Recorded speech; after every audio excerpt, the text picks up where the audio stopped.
Sobat Viral Kristen, kemajuan gereja-gereja saat ini tidak lepas dari sosok figur gembalanya atau pendetanya. Ketika pendetanya semakin populer maka gereja tersebut juga akan semakin besar.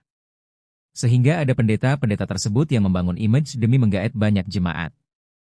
Mereka rela membangun brand image di media sosial melalui konten-konten yang kemudian itu membuat mereka semakin populer. Hal ini menjadi cerita di podcast Gereja 360 milik Pendeta Andre Tunggal yang menghadirkan bintang tamu Pendeta Andreas Ferianto.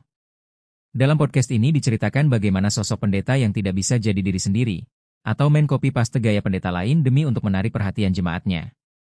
Berikut ini ceritanya, tapi sebelumnya jangan lupa untuk subscribe channel Viral Kristen ini agar kamu terus mendapatkan berita viral soal dunia kekristenan. Gembala gereja gede lah. Oke. Gue sebut namanya, Mungkin orang tahu. semua tahu. Gitu ya. Bukan mungkin tahu, 100% tahu. Asik. Gereja gede. Gereja apakah itu? Nah, silakan lu tebak-tebak sendiri dah. Ini gembala, tiap kali habis khotbah, dia selalu dalam beberapa kesempatan karena mereka berdua dekat, dia selalu bilang, khotbah gue bagus nggak ya? Khotbah gue bagus nggak ya?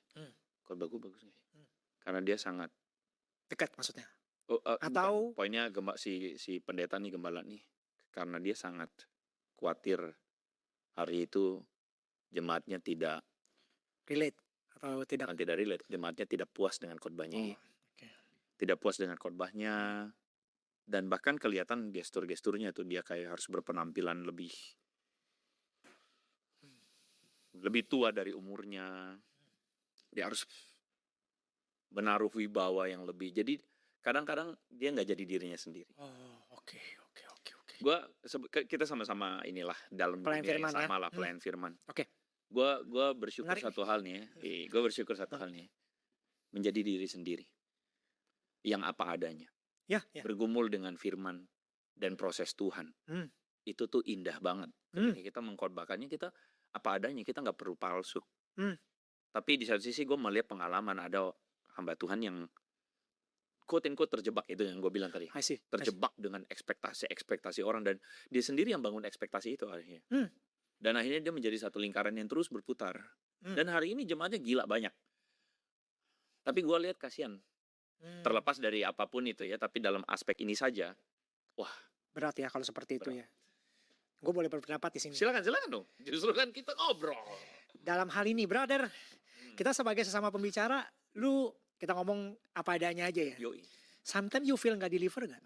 Pasti Iyalah. ada. Pasti ada. Iyalah. Gue juga tahu rasanya. Kayaknya nggak deliver ya hari ini. Betul. Biasanya itu kejadiannya setelah kita duduk, kalau gue orangnya lumayan evaluasi tuh. Gue tadi harusnya nggak ngomong itu ya.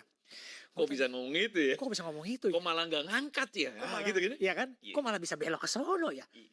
Ini ada kalimat penting malah yang ini kok nggak keluar ya? Dan Iya. sebagainya ya. Gue juga memahami. Tapi gue di titik itu, gue percaya dalam artian, ya itu yang diizinkan Tuhan keluar lah.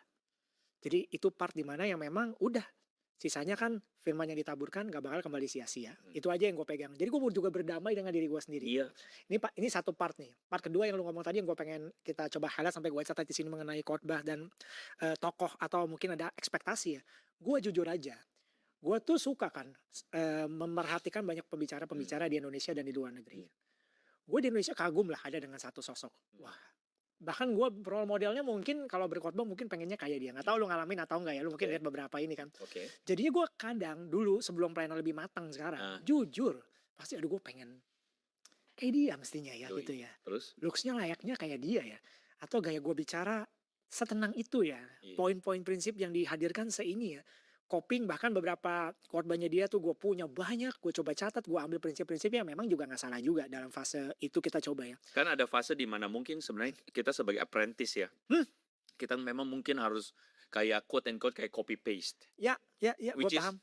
Which is teman-teman tolong pahamilah itu fase psikologi orang lah gitu Ya, kan. Kayak seorang anak dia kayak pengen kayak bapaknya. Kan itu kan wajar. Normal things. Wajar. Normal Iya. things. Gue yakin lu sama gue. Kalau kok sama gue gaya Rahmat. Belum tentu dia sama sama gue ya. Masa juga, Belum maksudnya tentu ada dia masa sama sama juga. gue ya. Iya, Belum tentu dia sama sama gue. Perjalanan kita mungkin berbeda. Iya. Tapi at the end gue sampai temukan, sampai Tuhan yang ngomong sendiri, itu dia. Gitu. Kamu, kayaknya aku create berbeda.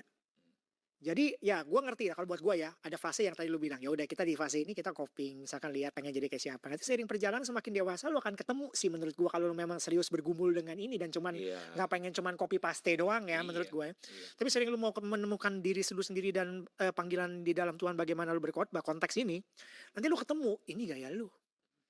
Ini yang mestinya lu keluar dan akhirnya baru ketemu tuh gitu. Dan pada waktu ketemu itu kadang-kadang jebakan-jebakan kayak tadi kan keluar. Itu oke nggak ya? Tapi ya sudah gue coba berusaha merdeka dengan itu gitu. Yes. Dalam artian ya ini gue. Dan let's test it kalau memang Tuhan ciptakan gue begini nggak ada yang salah dan gaya gue begini nggak ada yang salah gitu. Dan gue tuh di tengah khotbah bisa bercanda aneh-aneh bisa, pakai gaya apa-apa bisa ya memang sebegitunya aja sekreatif itu otak gue. Maksudnya ini seperti begitu. Jadi ya udah gaya gue begitu. Sampai kadang-kadang bilang nih kayaknya Raja Walitas tuh segmennya gospel komedi ya kayaknya ya, komedi gospel gitu. Ya sudah memang gaya bercandanya begitu juga dan sebagainya kan. Tapi anyway pada akhirnya gue tahu juga nggak ada khotbah yang istilahnya pasti nilainya 100 lah di mata semua orang tuh nggak bakal ada. Jadi ya just be yourself. Yang paling penting adalah pada waktu mempersiapkannya ya Kita sungguh-sungguh kita sungguh-sungguh. dan Menurut gua. bertanggung jawab. Karena ada orang bersungguh-sungguh tapi nggak bertanggung jawab dalam arti Bener lagi. ngasal gitu kan. Iya. Berarti dia dan saya suka sama-sama gemes-gemesan, ya kan? Gemes-gemes maksudnya kalau dengar ada yang tapi itu juga yang gue tahu panggilan gue tuh mengajar adalah pada waktu dulu gue duduk sebagai anak gembala ya pada waktu ada pendeta datang nih kayaknya ngajar gimana gue tuh ada gremet-gremet lu di hati lo. Aduh gemes banget nih apa bener apa enggak ya. Dan itu alasan gue kuliah teologi juga sih bro satu sisi. Iya. Gue pengen belajar nih bener-bener mendalami secara teologi. Jangan-jangan apa yang gue percaya selama ini pakemnya bisa jadi kurang tepat. Jadi gue masuklah sekolah teologi S1 S2 akhirnya ya udah berjalan seperti itu. Gitu bro, gemes-gemesnya berarti sama. Jadi ya semoga ya keresahan kita nih, omongan ini bisa jadi berkat. Siap.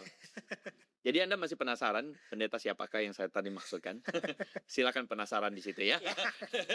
Tapi poinnya adalah kita ceritain tentang apa? Kita ceritain tentang apa adanya. Ya Diri pendetanya kita ya. beginilah. Iya dan menurut gue sangat apresiasi banget, sangat embrace banget sebuah keotentikan dalam arti kita apa adanya aja. Kita manusia biasa dan bahkan even kita berani bilang bahwa kita sama-sama hamba Tuhan dalam arti kita pun berharap kerinduan kita adalah semua orang tuh akhirnya menjadi hamba Tuhan, iya nggak sih? Amin. Semua orang, Pasti. semua orang bahkan Iya. jemaat pun menjadi hamba Tuhan. Cuman memang dalam sebuah pelayanan ya kita lah